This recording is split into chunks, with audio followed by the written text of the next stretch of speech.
జ్ఞానము సంపాదించుకుందుము రండి. చదవనమ్మా. యెహోవాను గూర్చిన జ్ఞానము సంపాదించుకున్నటకు ఆయనను అనుసరించుదుము రండి. ఉదయము తప్పక వచ్చు రీతిని ఆయన ఉదయము తప్పక వచ్చే రీతిని ఆయన ఉదయించెను. తొలకరి వర్షము కడవరి వర్షము వలె ఆయన మన యొద్దకు వచ్చెను. అనగా మరి ఇక్కడ చూసినట్లయితే అండి, తొలకరి వర్షము అనగా ఏంటండి అమ్మా?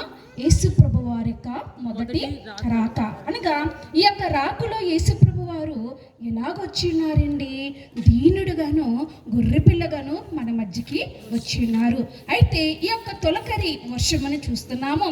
అనగా విమోచకుడుగా మనల్ని శాపభారము నుండి, పాపభారము నుండి, శిక్ష భారము నుండి తప్పించడానికి తండ్రి అయిన దేవుడు మనకు అనుగ్రహించిన కుమారుడు విమోచకుడుగా మనకు మధ్యకు వచ్చినారు. అయితే ఈ యొక్క విమోచకుడైన యేసయ్య మరలా ఎలాగ వస్తున్నారండి అనగా కడవరి వర్షముగా వస్తున్నారు. అనగా కడవరి అనగా ఏంటండి? ఇంకా చివర ఇంకేమి ఉండదు. అయితే ఈ యొక్క కడవరి వర్షములు ఎలాగొస్తున్నారు అనగా తండ్రి అయిన దేవుడు వరుడుగా వచ్చుచున్నారు. మరి ఈ యొక్క వరుడు వచ్చుచున్న ఆయన మరి ఎలాగొస్తారు? తప్పక వస్తారు, త్వరగా వస్తారు, నిశ్చయముగా వస్తారు. ఇంకా దానికి డౌట్ అన్నది లేదు. అయితే పరిశుద్ధ గ్రంథములో మనం చూసినట్లయితే అండి, ఆది కాండము నుండి ప్రకటన గ్రంథము వరకు చూసినట్లయితే 1189 అధ్యాయములన్నవి ఉన్నవి. అలాగే వచనములు చూసినట్లయితే అండి 3109 వచనముని మనము చూస్తున్నాము. అయితే ఇక్కడ ఆది కాండము నుండి ప్రకటన గ్రంథము వరకు చూస్తున్నాము కదండి. ఆది కాండం 3 అధ్యాయం అంట మరి తండ్రి అయిన దేవుడు ఎవరి నిమిత్తం రాయించారంటే సృష్టి నిమిత్తము, సృష్టి నిర్మాణం నిమిత్తము రాయించారు. అయితే ఆది కాండం 4వ అధ్యాయం నుండి ప్రకటన గ్రంథం చివరి వరకు ఎవరి నిమిత్తం రాయించారంటే మానవుడు తప్పిపోయి పాపం చేసిన వాడిని రక్షించడానికి ఆయన తిరిగి మనని ప్రారంభించడానికి ఈ భూమి మీదకి వచ్చినట్లు చూస్తున్నాము. అయితే ప్రకటన గ్రంథము 22వ అధ్యాయము 20వ వచనము చూసుకుందాము. ప్రభువైన యేసు రమ్ము అని ఎవరన్నాలండి అమ్మా? నేటి దినమున ఈ యొక్క గ్రామంలో సభలు జరుపుకుంటున్నాము. మరి నేటి దినమున 3వ దినము కదా, చివరి దినమున కదా. మరి ఈ యొక్క సభలో మనకి ఏమి నేర్పిస్తుంది అని అంటే ప్రభువైన యేసు రమ్ము అని అంటున్నాము. మరి ప్రభువైన యేసు వచ్చుచున్నారు. మరి ఆయన వచ్చుచుండగా మనము త్వరగా సిద్ధపడుచున్నామా? ఒక్కసారి మనం ఈ యొక్క రాత్రి సమయమున మనము ప్రశ్న అన్నది వేసుకున్నదము. అయితే యేసు ప్రభు నేను త్వరగా వస్తున్నాను అని అంటున్నారు. మరి మన చిన్నతనం నుండి కానివ్వండి, మన పితరులు కానివ్వండి, మన పూర్వీకులు కానివ్వండి, వాళ్ళ కాలము నుండి మనం ఏమింటున్నామండి? అమ్మా యేసు ప్రభు వారు త్వరగా వస్తున్నారు అంటున్నారు. కానీ ఈ యొక్క రాకడ జరగట్లేదు అని అంటున్నారు. అయితే తండ్రి అయిన దేవుడు మాట ఇచ్చి తప్పే దేవుడు కాదు. ఆయన మాట ఎన్నడూ నిరర్ధకము కాదు. ఆయన మాట తప్పకుండా జరుగుతుంది. మరి ఎందుకని ఈ యొక్క ఆలస్యం ఏంటి అని అంటే మన యొక్క సిద్ధపాటు నిమిత్తము తండ్రి అయిన దేవుడు ఆలస్యం అన్నది చేస్తున్నారు. ఎందుకంటే ఈ యొక్క ఆత్మ నశించడము ఎవరికి ఇష్టం లేదండి? తండ్రి అయిన దేవునికి ఇష్టం లేదు. కాబట్టి ఈ యొక్క ఆలస్యము వెనక చూస్తున్నాం. మనము ఎక్కడికి వెళ్తామండి?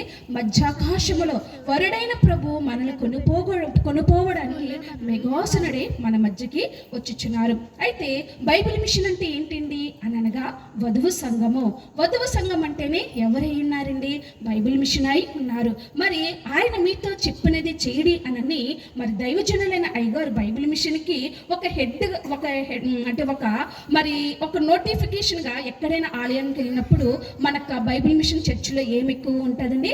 ఆయన మీతో చెప్పినది చేయడి అని. మరి ఆయన మీతో చెప్పినది చేయడి అన్న మాట మరి ఎవరు చేస్తారంటే బైబిల్ మిషన్ వారు మటుకే ఉన్నది ఉన్నట్టు ప్రభు ఒక మాట నెరవేర్చేవారుగా ఉన్నారు. దైవజనులైన దేవదాసయ్య గారు ప్రభు యొక్క మాటలు అన్నీ తూచు తప్పకుండా చేశారు. అంత మటుకి కాదుగానండి. మరి యొక్క వధువు రాకడ అన్నది మరి ఇతరులకి ఎలాగుంటుందంటే వాళ్ళకి అర్థము కాదు. అంటే యేసు ప్రభు వారు వస్తారు, సంఘాన్ని కొనిపోతారు అని అంటే వాళ్ళకి అర్థము కాదు. ఎప్పుడైతే దైవజనులైన అయ్యగారంట పరమగీతమున ప్రకటన గ్రంథమును వివరించి ఉన్నారో ఆ వివరణ బట్టంట వాళ్ళంట ఈ యొక్క పరమగీతంలో ఉన్న వధువు సంగమక్క గొప్పతనము తెలుసుకున్నారంట. అప్పటి వరకు రాకడేంటో వధువేంటో అని అనేవారంట. ఎందుకంటే పరమగీతములో మరి బైబిల్ ఎలాగ రాయబడి ఉంటుంది, నా ప్రియురారా, నా సఖి, నా సుందరవతి అని ఉంటుంది కదా. మరి ఆ మాటలు ఇతరులకి కొంచెం ఇబ్బందిగా ఉండేవంట. కాబట్టి మరి మనం అంత గొప్ప దైవజనుల్ని మనం కలిగి ఉన్నాము, బైబిల్ మిషన్ బిడ్డలైన వారము. కాబట్టి ఈ యొక్క దైవజనులకు దీవులను బట్టి మనం ఏమవుతున్నామండి, మరి నమ్మక అంటే చూసి నమ్మిన వారి కంటే చూడక నమ్మిన వారు ధన్యులు అంటున్నారు. మరి ఈ యొక్క మరి ప్రభు యొక్క మొదటి రాక మనకు తెలియదు కానివ్వండి, మరి జరగబోవలసింది ఏముందండి మన మధ్యలో, రెండవ రాకడ. అయితే ఈ పండగ మనం ఎలా జరుపుకుంటున్నామో, ప్రభు వచ్చి వేస్తున్నారు అని మనము గొప్పగా విశ్వాసముతో జరుపుకుంటున్నాం. కాబట్టి విశ్వాసము లేని క్రియలు ఎలాంటివండి అమ్మా, అవి జీవము లేని. కాబట్టి మనం జీవము గల దేవుని మరి విశ్వాసంతో నమ్మచ్చున్నాము. మరి వచ్చుచున్న దేవుడు తప్పక వస్తాడా రాడా? ఆడి తప్పనట్టి వాడు, ఆడి తప్పని వాడు రాక అట్టేయుండును చున్నది, నేడి వచ్చి వేసినట్లే, నేడి వచ్చి వేసినట్లే పాడుకొను చూనున్నది, కీడు చూడకున్నది, నేడి నేడను చున్నది, వధువు సంఘము వరు